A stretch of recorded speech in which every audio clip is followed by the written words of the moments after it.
Digesto surgiu da combinação, não só o Digesto, como grande parte aí das empresas de tecnologia, de três fatores.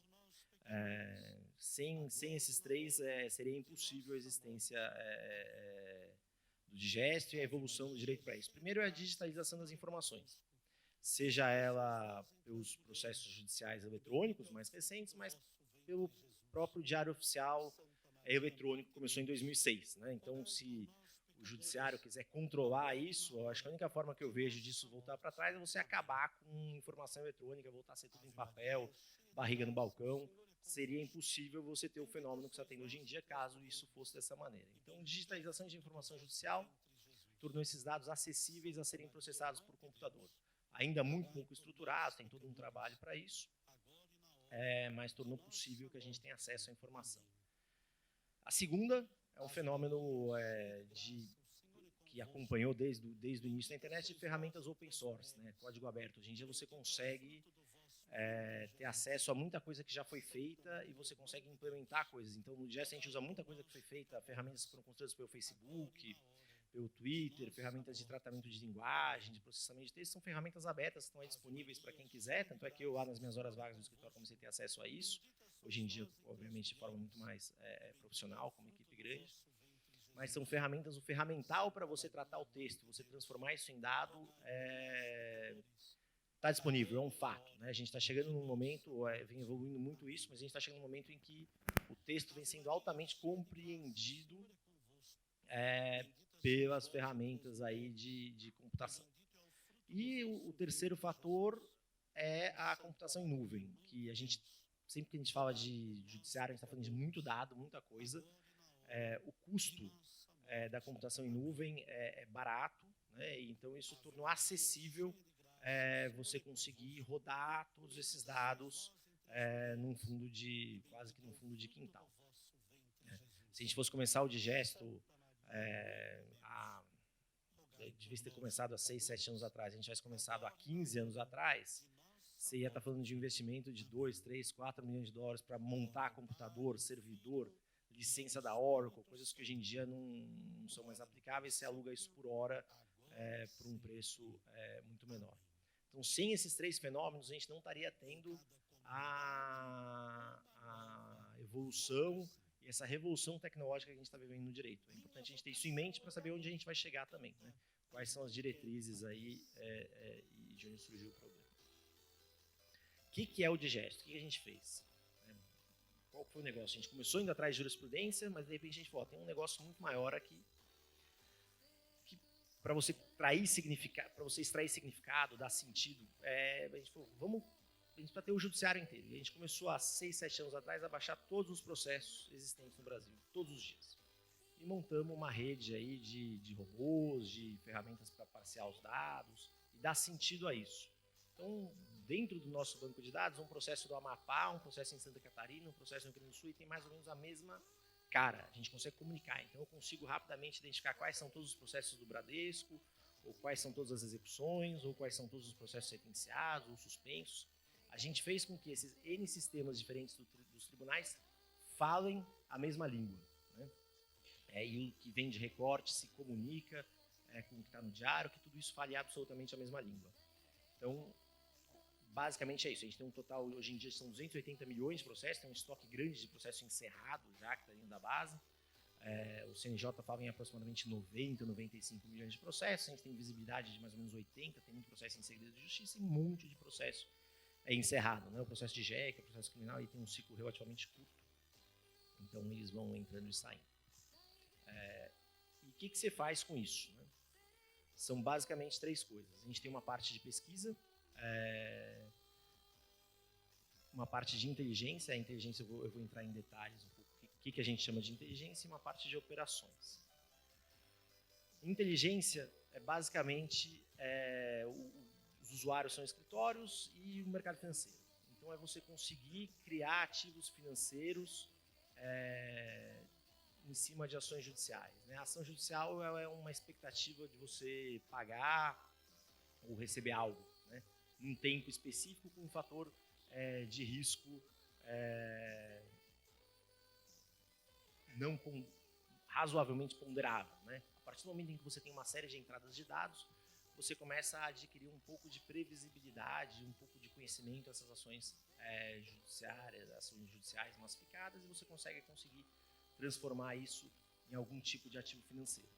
Então, a gente tem um relacionamento grande com o Banco Pactual, tem um fórum que é uma empresa de recuperação de ativo, a gente presta muita informação para todo o mercado de ações que a União é ré. Então, você antigamente tinha que esperar 20, 30 anos para receber, hoje em dia tem uma liquidez nesse mercado, você consegue antecipar esses direitos, e parte disso, para você fazer isso com segurança, para você conseguir criar esses quase novos instrumentos financeiros, você precisa de informação. Então, isso é um novo mundo que se abriu ao você ter informação. Você consegue dar um pouco mais de liquidez à expectativa de direito que está revertida numa ação judicial. Isso é o que a gente chama da nossa derivada de inteligência. Tem uma parte que é os clientes, que são escritórios, os escritórios são os clientes, que é a parte de automatização do processo de auditoria. Hoje em dia, grandes escritórios já usam isso. A gente desenvolveu uma plataforma web, que é disponível para todos vocês testarem. A Joana, que trabalha comigo, está aqui, então quem tiver interesse em conhecer, ela libera para vocês um acesso, vocês podem testar. Basicamente, é um processo de automação da auditoria. Então, você vai conseguir ter informações mais rápidas, consolidadas, de uma carteira de processo espalhada pelo Brasil inteiro, identificar o que está encerrado, o que está ativo. Então, a utilidade aí dessa ferramenta é esse processo de auditoria. E uma divisão grande de operações, que é a maior receita aí da empresa, que é ajudar as empresas a lidarem com contencioso de massa. Né? A gente tem clientes em empresas de telefonia que tem 17, 18 mil ações contrárias por mês. É muito difícil você tratar isso de maneira só manual. Né? Então, a gente atua com inteligência nisso para quê? Para identificar, para ajudar a controlar os prazos, para fazer a captura ativa dessas ações judiciais. O varejo, de um modo geral, tinha um grande problema das intimações chegarem na loja e some isso na loja. Então, no nosso trabalho de prospecção ativa dessas ações judiciais, a gente consegue informar antes esses grandes varejistas da existência da ação judicial, reduz de forma drástica a revelia. Ao colocar tudo isso dentro do banco de dados também, tem um fator importante de monitoramento de fraude, né? Tem uma situação de fraude processual muito grande em determinadas indústrias. Isso salta aos olhos quando você coloca tudo dentro de um banco de dados. Então, isso a gente traz um ganho muito grande para os grandes litigantes ao coibir essas fraudes processuais. A gente identifica ações que são absolutamente iguais, procuração que a pessoa tem o mesmo endereço em 500 ações diferentes. Então, isso vem sendo usado, inclusive, junto às ordens, tudo para coibir os maus advogados. Atualmente, o Digest cadastra 800 mil novas ações por ano, né, para o nosso conjunto de clientes. Isso é mais do que qualquer grande litigante, qualquer história de advocacia. Só a União, o Estado de São Paulo, grandes entes estatais têm um volume de ações contrárias desse tamanho. O que a gente chama de cadastro? Basicamente, descobrir a ação judicial, baixar os documentos e colocar isso dentro de um sistema onde aí vai ser tratado por advogado, encaminhado para escritório e tudo mais. A gente também trabalha num conceito de APIs, então a gente é muito aberto à indústria. A gente atende diretamente, mas tem vários players da indústria que também usam nossas informações para construir aplicações em cima. A gente acredita muito nisso, que nesse mundo conectado não adianta você querer ser monolítico, aquela solução que vai resolver absolutamente todos os problemas. Não, você tem que fazer uma coisa bem, no nosso caso é obter e tratar a informação e permitir que outras pessoas construam coisas em cima. Então tem solução de automação de documento, que usa o Digest para saber qual que é o processo, tem solução de gestão de documentos, solução de ERPs, né, sistemas de gestão processual de empresa e de escritório, que usam nossa informação, usam nossa inteligência para construir e agregar valor em cima. A gente acha que é assim que a nova economia funciona e a gente é super aberto a isso. A gente também, né, a informação tem que ser de qualidade, é uma coisa que a gente valoriza muito, porque uma meia informação, você tem mais ou menos uns 10 processos, esse processo está mais ou menos ativo, isso não resolve a vida de ninguém. Então a gente prefere dar menos, a gente prefere concentrar. em dar menos coisa, mas o que a gente dá, a gente tem que ter certeza que a gente está informando corretamente. Então, esse foi sempre o nosso foco, em garantir que a gente está dando uma informação de qualidade para a pessoa efetivamente conseguir tomar uma decisão com base naquilo.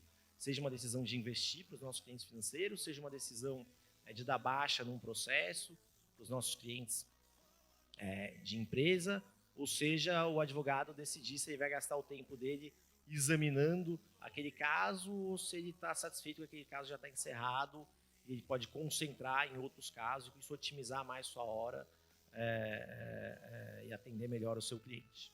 Então, é super importante, isso é um valor que a gente tem dentro da empresa, que a gente tem que entregar uma informação que seja útil e definitiva.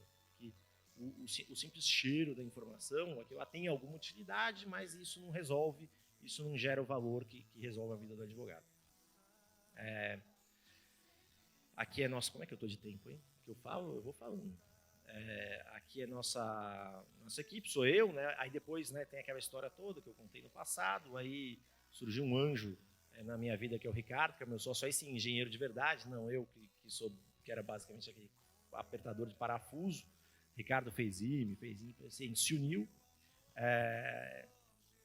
e ele deu uma estrutura para a gente conseguir ter todos esses processos. Obviamente, eu não conseguiria fazer isso naquela forma amadora. Então, a gente se conheceu até por uma curiosidade. O Ricardo, ele nas horas vagas também, como eu, fez um site de diários oficiais e acabou sendo processado por uma pessoa, porque o nome da pessoa saiu no diário oficial, que saiu no Google. Ele ficou desesperado. Uma amiga nossa em comum, que era diretora até do Facebook, me apresentou foto, mas eu tenho esse amigo meu que fez um site nas horas vagas, ele é meio maluco igual você, que nas horas vagas fica aí fuçando coisa na internet, tudo. Ele fez esse site, é melhor você conhecer ele, que está desesperado, que está sendo processado. Aí eu conheci, eu falei, gente, isso aqui era o que eu precisava na minha vida. Eu fiquei mais feliz quando encontrei minha mulher, que até minha mulher eu já me separei, mas do Ricardo eu estou com ele até hoje. Eu falei, pô, agora eu encontrei um rumo na minha vida. Eu falei, Ricardo, vamos se unir, vamos fazer esse negócio, vamos pegar todos os processos do Brasil, vamos organizar, tem muita coisa para ser feita. E aí a gente fundou o Digesto como empresa mesmo, como a configuração que tem hoje, né? Hoje em dia a empresa tem 40 funcionários. A gente tem um investidor que é o Banco BTG Pactual, que vem um relacionamento antigo nosso na linha de construir ativos e dar liquidez a ações judiciais, produtos de seguro. Eles acabaram fazendo um investimento estratégico na gente. Basicamente, essa é a configuração do Digesto. Aí eu queria apresentar aqui para vocês, eu acho que aproveitar o ambiente, o que eu entendo aí de tecnologia, né? Onde está, em que estado está a tecnologia, o que dá para fazer, o que não dá. Eu vejo que existem algumas tecnologias que são consolidadas, já são fatos, né? Não tem muito...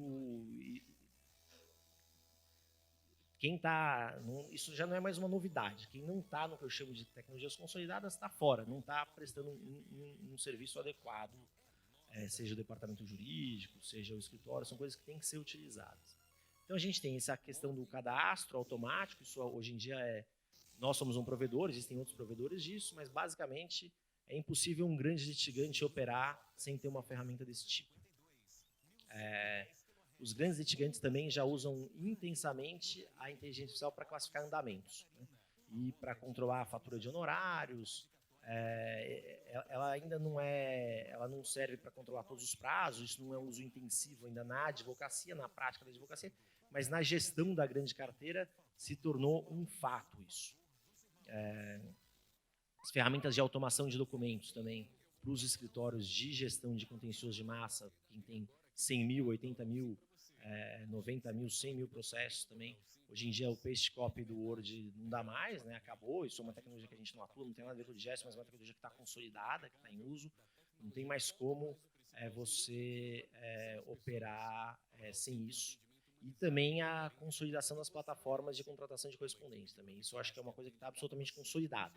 Esses 5 pontos aqui, desde que começou esse movimento de Lotec, esses são 5 pontos que eu vejo absolutamente consolidados.